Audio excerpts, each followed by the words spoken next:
Hello and welcome.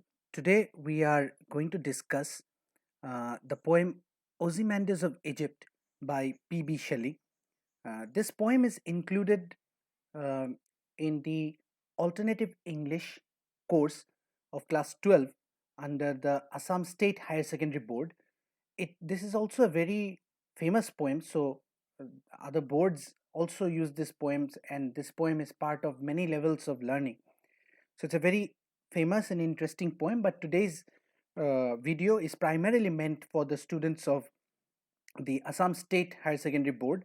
So many of the questions and the points that I shall discuss will be primarily in keeping the students of Assam board in mind. So let us start looking at the poem. So the before I get into the details of the poem, let me give you a bit of a backgrounder. Ozymandias of Egypt was written by P B Shelley, and naturally, then it becomes a romantic poem. Now, what is a romantic poem? The word romantic has a very specific connotation in literature. Uh, Primarily, five poets are associated with the romantic movement in English literature. They are Wordsworth, Coleridge, Byron, Shelley, and John Keats. Also, along with them, the sixth name, William Blake, is also mentioned as the six great romantic poets. He's an early romantic poet. So these poets are known as romantic poets. So there are other poets. What makes them romantic poets?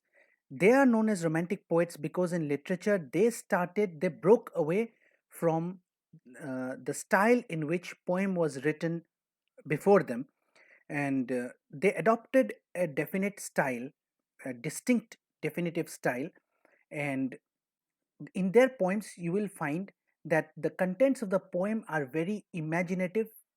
Very a lot of imagination has been applied to the creation of the poem.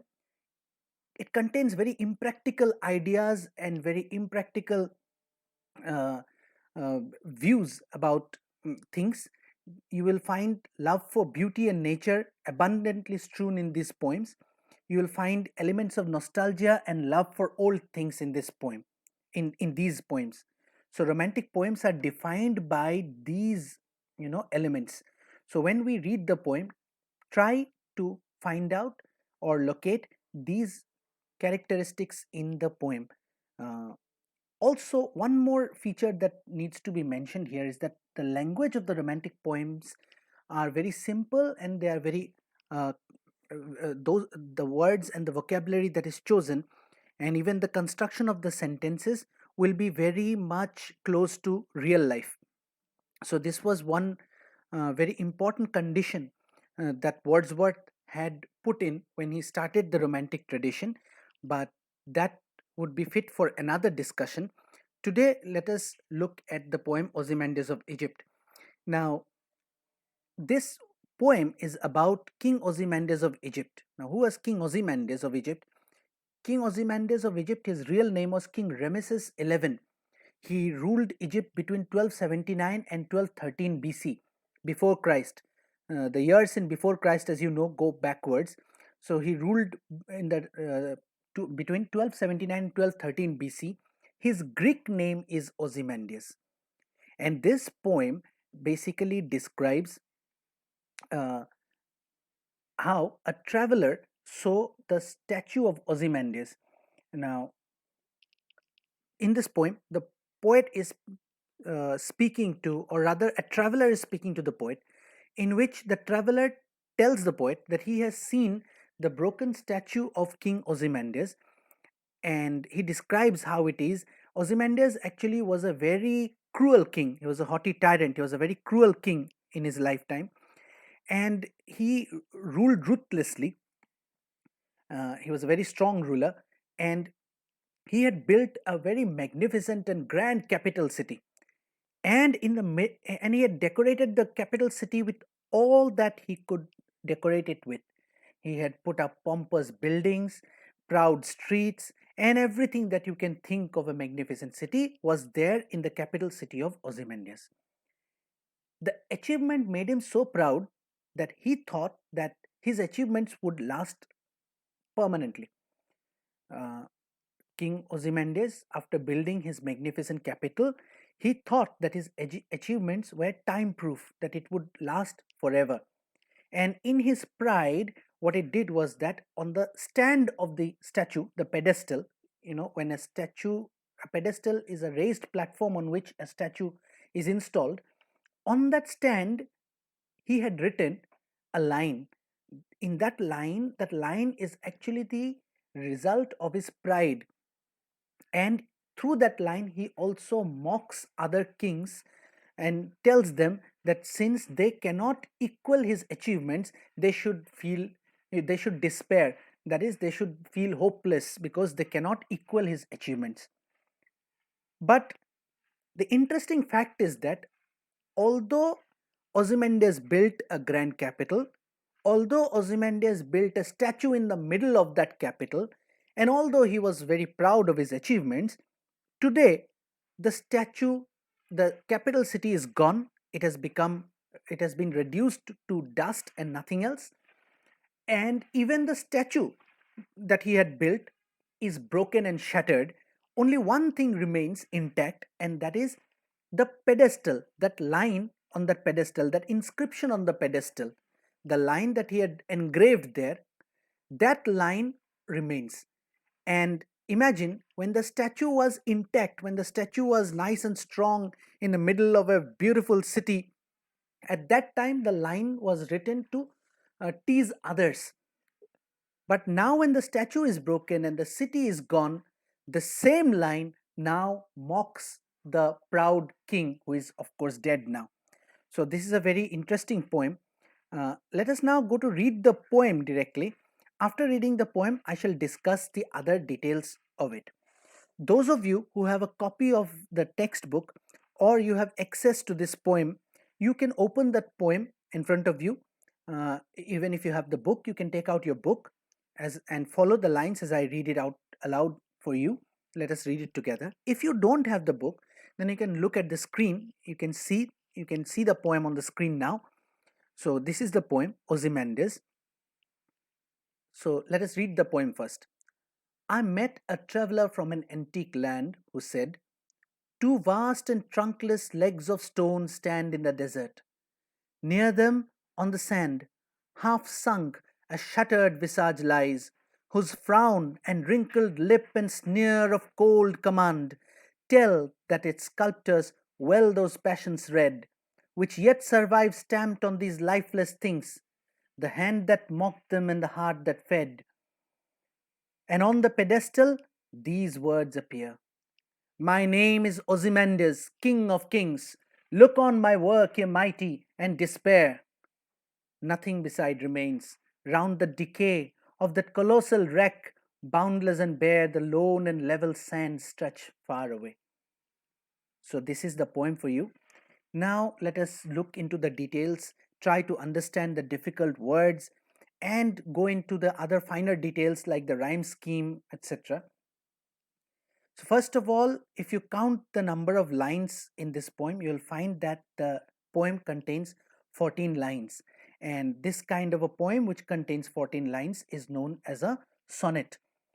Now, Shakespeare, in English literature, William Shakespeare wrote very beautiful sonnets, but and this is also a sonnet, and we shall go on to see how this sonnet is different from Shakespearean sonnets. So, first, let us begin by understanding the difficult words in each of these lines. So, I met a traveler from an antique land who said, from here, I met a traveler from an antique land who said, up to this, it is the poet speaking. So, the poet says, I met a traveler from an old and ancient country. Now, when he says antique, antique means very old and ancient. Remember, I told you, romantic poets have a fascination for old things. So he says this traveler has come from an old and ancient country and he tells me a story. Now, what is the story? He starts the story. The traveler starts the story. Two vast and trunkless legs of stone. Now, remember, from this word, two, up to the end of the poem, the poet does not speak again. So, from two to the end of the poem, the last word of the poem, that is far away, away is the last word of the poem. From two to away, These are the words of the traveler. So you may be asked this question. I met a traveler from an antique land who said, who is the speaker? Up to this, the speaker is the poet. Two vast and trunkless legs of stone from here, the speaker is the traveler from an antique land. So the traveler from an antique land tells the poet a story. Tells him what he has seen. Now, what has he seen?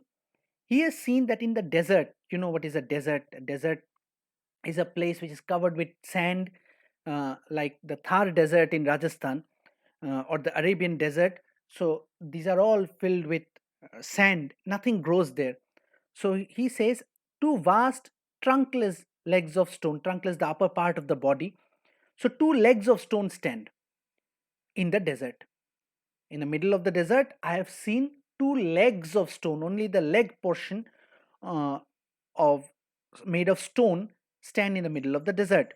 Near those legs, on the sand, half sunk, a shattered visage lies. Now, visage is the face part, right? Visage is the face part, and the two legs are standing in the desert, and near them, fallen on the ground, half sunk in the sand, a shattered, a broken face of that statue lies. And if you look at the face, you will see the frown.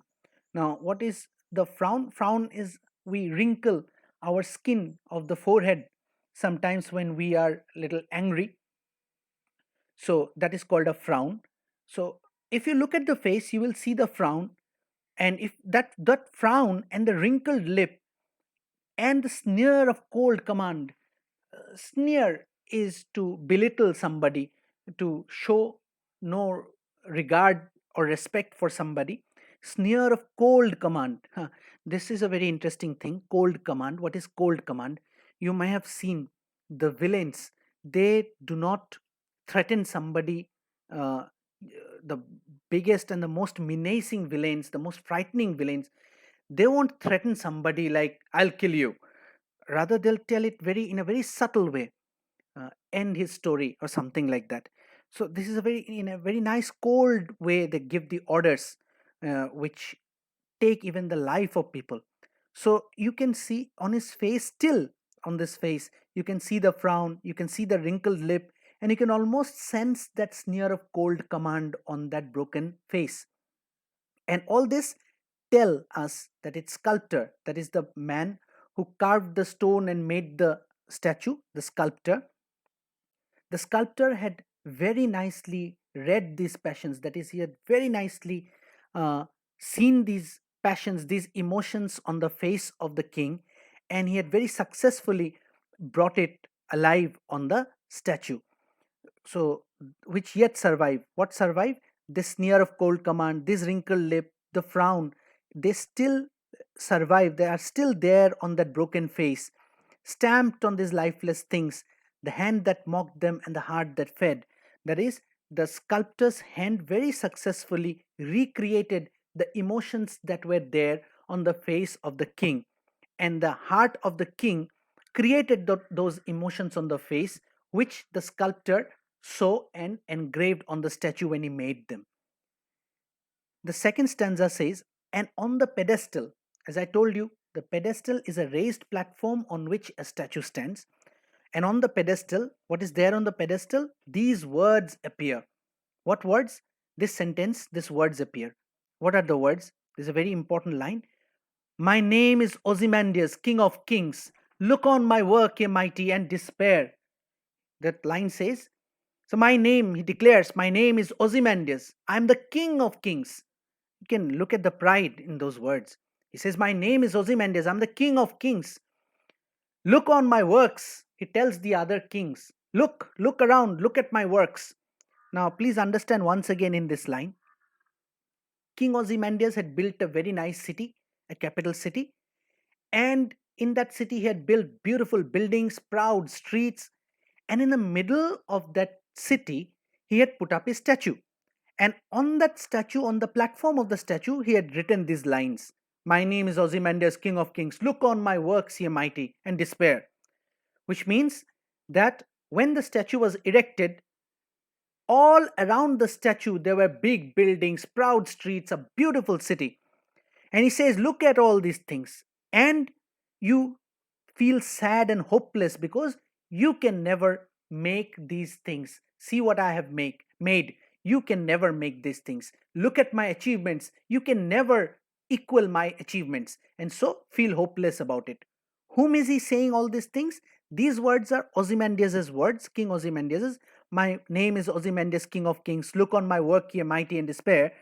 This line was is Ozymandias' thoughts, which have been engraved on the pedestal. So, and this were when were they inscribed? They were inscribed when the statue was made, when the city was beautiful. What has happened today? Now the traveler says, nothing beside remains. But although the inscription says, look on my works, ye mighty, and despair, the reality is nothing beside remains. Nothing is there. Round the decay, rotting things. When you keep something, keep some food or something somewhere for many days, what happens? They start rotting. So nothing remains beside remains round the decay of that colossal wreck. Colossal means huge, very huge.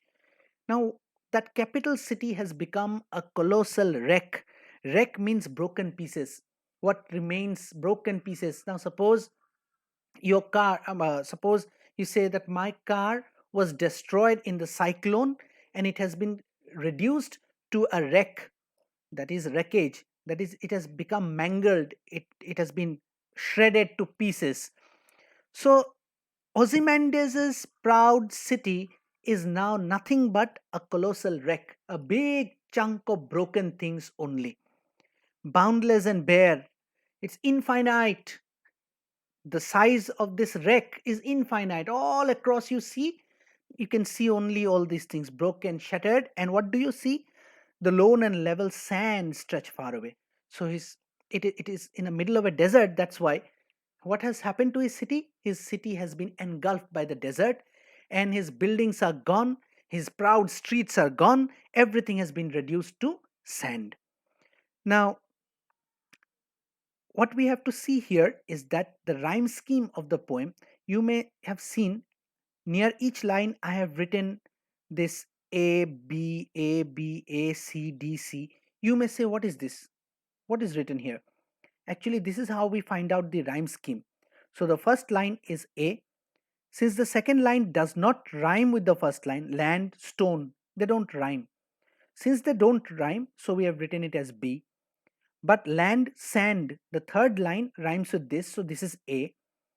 And since after A, again frown, uh, you see here again frown and stone, so this is B and B. Now, this is how the rhyme scheme is. If you analyze the entire poem like this, you will find the rhyme scheme is AB, AB, AC, DC, EDE, and FDF. Mane, here it is. You can see AB, AB means here the first line and the third line, second line and the fourth line rhyme. Then again, suddenly the rhyme scheme changes, the pattern changes from AB, AB to AC, DC. AC, DC because command and things they don't rhyme. Uh, Command and read and fed, these two, command, read, things, fed. You see, this line does not rhyme with this line and this line, but this line read, fed. So this line rhymes here. So this is how you find the rhyme scheme. I will explain to you later in a later video how to find out the rhyme scheme. For now, you just remember that the rhyme scheme of this sonnet is AB, AB, AC, DC, EDE, and FDF. Shakespearean sonnets are a little different in their rhyme scheme. Their rhyme scheme is AB, AB, CD, CD, EF, EF, GG. How they are different and why this different rhyme scheme? In Shakespeare, you see, the rhyme scheme from here, here, and here is predictable. You know the first line, the second line, the third line, the fourth line. They rhyme in a pattern that you almost pick up when you read the poem. You read any sonnet written by Shakespeare, you can almost anticipate, okay, the first line rhymed, the second line will rhyme again, the third line will rhyme with the fourth line, and then again the next line will rhyme again in this particular pattern. Only the last two are left out, those two lines, the last two lines, rhyme within themselves, which provide a punch in those poems. But here in this poem, you see, this rhyme scheme is a little different. First, you see the rhyme scheme is A B A B A C D C. When you start A B A B, and when you expect something to be like that, suddenly he gives it a break and goes to A C D C. Very unpredictable rhyme scheme. And then E D E and F D F. Very unpredictable. The rhyme pattern keeps on changing. Now, why does the poet do that? You see, the poet, this creates an effect, and the effect is that things will be lost. There is no survivability. Ozymandias had created a capital which we expected to survive. In this poem, this rhymes, but in reality, what happens? Nothing survives. Things are broken down. Things have fallen apart. So this rhyme scheme doesn't allow us to settle down. It is not regular pattern. It's an irregular and random pattern. This adds to that effect of everything falling apart, and there is no definitiveness about things. This rhyme scheme uh, supports that as well. You see, while writing a poem, a good poet would take care of all these things. The message that he's trying to deliver, the rhyme scheme that he uses, will be in sync with the message that he's trying to deliver. So Shakespeare's you will find that he's trying to give you the message that he's trying to convey in the sonnets. He keeps the rhyme scheme fairly predictable. Only the last two rhyme scheme, you see a sudden GG, which is a shift away from the previous pattern. With these two lines, he creates a powerful effect. But here, the poet uh, selects a very random scheme of rhyming, which conveys, which helps to intensify the message of things falling apart and unpredictability, which he tries to deliver. Now, some key points to help you understand the poem a little more. I met a traveler from an ancient land who is the speaker. So I told you in the beginning, here for these lines, the speaker is the poet. Two vast trunkless legs of stone, who is the speaker. From here, the traveler from the ancient land is the speaker. Whose statue has been described in the poem? The statue of King Ozymandias of Egypt has been described in the poem. What is the irony in the poem?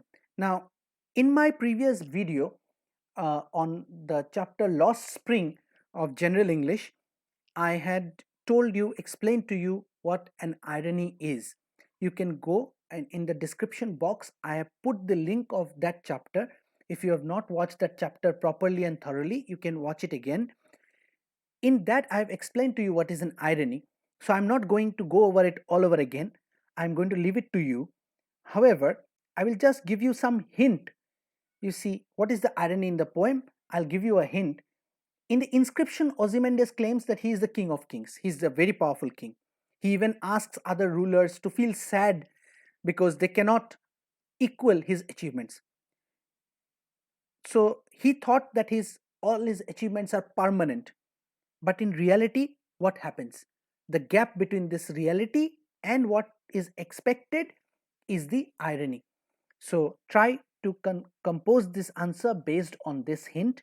If you cannot, please feel free to contact me. You can leave your doubts in the comment section. In the description, I have also left my email address. You can also mail me if you have any doubts on the poem. So this is the poem all about. And just before ending, in very short, I'll summarize the poem. In this poem, Shelley tells us that he has met a traveler coming from an old and ancient land. He tells him that the traveler tells the poet that in the middle of a desert, he has seen a statue, a broken statue, only two legs standing. And near the statue, the broken face of the statue lies half buried in the sand. If you look at the face of that statue, you can realize that the man whose statue it is, that is King Ozymandias, was a very ruthless man. He was a very cruel king, and he was full of pride. And true to that, he had also on the pedestal of the statue, he had inscribed lines, a line. The line read, "My name is Ozymandias, King of Kings. Look on my works here, mighty and despair." Ozymandias had built a very magnificent capital. It was full of monuments and buildings and proud streets, and he thought that his achievements would last forever. That filled him with a lot of pride. And in his pride, he had got these lines inscribed. But today, what has happened is that the statue is broken, the capital city is gone, time has shattered it.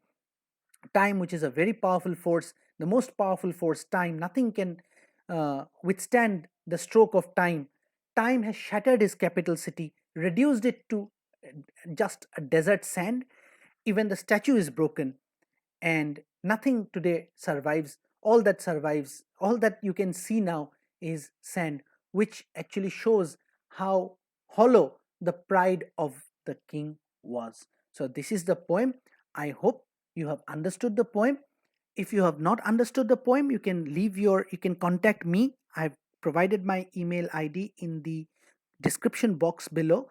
You can also leave your doubts in the comments. Thank you very much for watching it.